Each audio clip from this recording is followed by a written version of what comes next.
Hola, bienvenidos y bienvenidas a Voces del Derecho. Soy Daniel Aguilar, su anfitrión, y hoy exploraremos un tema que es el pilar de cualquier sociedad democrática, el Estado de Derecho. Para abordar este tema, tengo el placer de contar con dos invitados expertos. En primer lugar, Lisbeth Morán, abogada y defensora de derechos humanos. Bienvenida. Gracias, Daniel, es un gusto estar aquí. También nos acompaña Emiliano López, político y analista en sistemas democráticos. Bienvenido.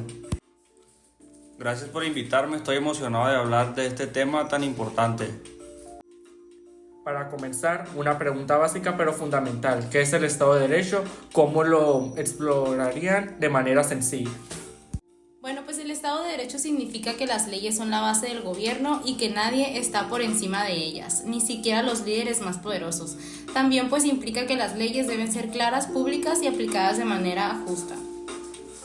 Exacto, además yo diría que es un sistema donde las reglas no solo existen, sino que también protegen a las personas de abuso de poder. Sin el Estado de Derecho estaríamos a merced de decisiones arbitrarias. Entonces podríamos decir que es como el árbitro imparcial, como regular las relaciones entre ciudadanos y autoridades. Exactamente, pero ese árbitro necesita herramientas fuertes para ser justo y efectivo. ¿Por qué debería importar el Estado del Derecho como ciudadanos comunes?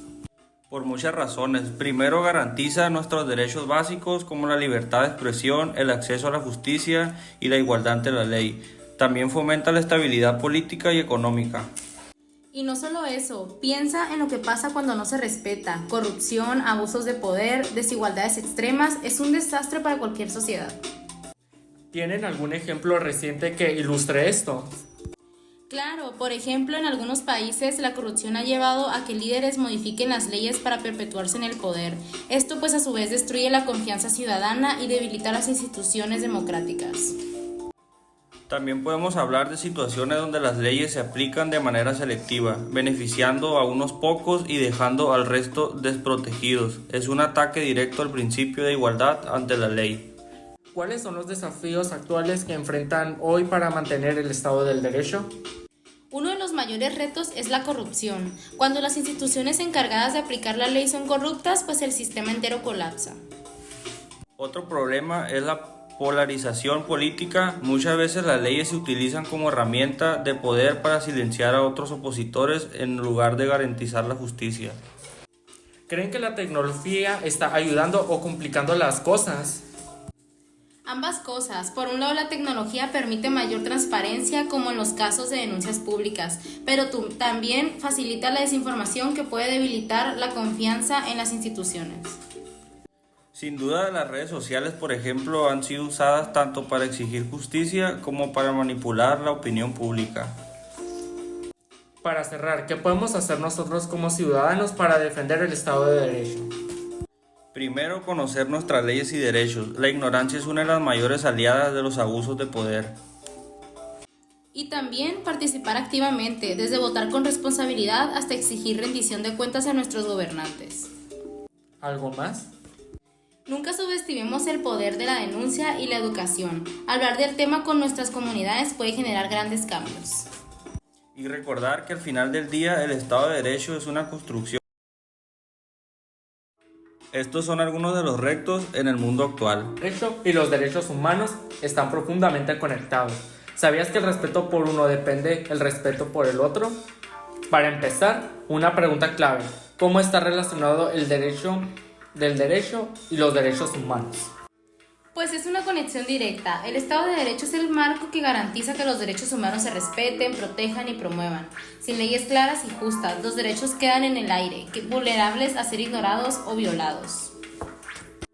Exacto, yo diría que los derechos humanos son el qué y el Estado de Derecho es el como, por ejemplo, al derecho a un juicio justo, la libertad de expresión, a la protección contra la tortura, depende de que existan instituciones sólidas y leyes que funcionen bien. ¿Dirían que uno no puede existir sin el otro? Definitivamente, sin un Estado de Derecho no hay mecanismos para hacer valer los derechos humanos, y sin derechos humanos, pues el Estado del Derecho pierde su propósito. Sabemos que muchos países enfrentan desafíos como en este tema. ¿Qué amenazas ven hoy y para el vínculo entre el Estado del Derecho y los derechos humanos? Uno de los mayores desafíos en el autoritarismo, cuando los gobiernos concentran demasiado poder, suelen debilitar las instituciones legales y restringir las libertades fundamentales. También está la desigualdad. En muchos lugares los derechos básicos no se aplican de manera igualitaria. Por ejemplo, las comunidades vulnerables. A menudo no tienen acceso a la justicia o a recursos legales efectivos. ¿Algún caso reciente que ilustre estos temas? En algunos países las protestas sociales han sido reprimidas con violencia. Esto muestra cómo el debilitamiento del Estado de Derecho puede llevar a violaciones masivas de derechos humanos como la tortura o la censura. Y no olvidemos los conflictos armados, donde el colapso del Estado del Derecho deja a las poblaciones civiles expuestas a todo tipo de abusos.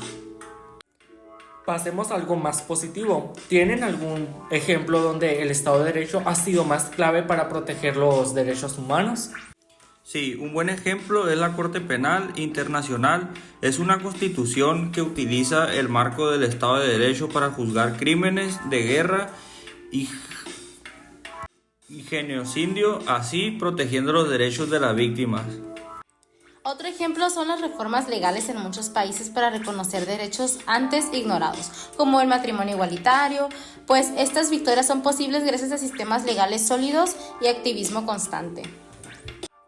Esto demuestra que cuando esto funciona bien, el Estado del Derecho y los derechos humanos pueden. Ahora una pregunta. ¿Para qué podemos hacer como ciudadanos para fortalecer esta relación entre el Estado de Derecho y los derechos humanos? Primeramente, educarnos, conocer nuestros derechos y entender cómo funciona el sistema legal nos da herramientas para exigir nuestra justicia. También debemos participar en procesos democráticos como elecciones, consultas populares y debates políticos. Una ciudadanía activa es la clave para mantener la vigilancia sobre el poder. ¿Y qué hacemos si vivimos en un contexto donde las garantías parecen débiles? La solidaridad internacional es importante. Muchas organizaciones trabajan para apoyar a comunidades vulnerables en países con instituciones débiles. Unirte a estas causas bien puede marcar la diferencia. Además, la presión internacional como denuncias en foros globales o sanciones puede ser una herramienta poderosa para promover el respeto por el Estado de Derecho y los derechos humanos. A continuación abordaremos un tema que parece sacado de la ciencia ficción, para que ya es motivo de debates serios. ¿Es posible un Estado supranacional? Para empezar, expliquemos el contexto. ¿Qué significa un Estado supranacional?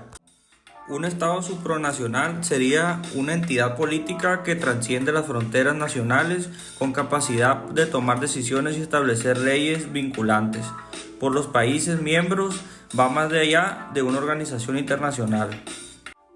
Es importante diferenciarlo de alianzas como la ONU, que no tiene un poder directo sobre los países. Así bien, un Estado supranacional implicaría instituciones comunes, quizás un gobierno único, una constitución supranacional y un marco legal que sustituya al de los estados individuales en ciertos aspectos. Probablemente basando a una constitución global. ¿Cuáles serían las ventajas y desventajas en un Estado supranacional? Las ventajas incluyen mayor cooperación en problemas globales, como el cambio climático, la migración y el comercio. También podría reducir conflictos internacionales al integrar las políticas exteriores de los estados. ¿Se habla de un Estado supranacional? Depende de cómo se estructure. Si logra ser inclusivo, democrático y respetuoso con las diversas culturas, podría ser una herramienta para enfrentar retos globales. Claro, estoy de acuerdo, pues soy cautelosa. Un estado de supranacionalidad no debe convertirse en una excusa para concentrar poder en unas pocas manos. La clave sería mantener fuertes mecanismos de control y transparencia. Entonces, el futuro de esta idea está en nuestras manos, como humanidad. Y así llegamos al final de este episodio de Voces del Derecho. Gracias a Lisbeth Morán y Emiliano López por sus valiosos aportes. Nos vemos en el próximo episodio de Voces del Derecho. Hasta la próxima.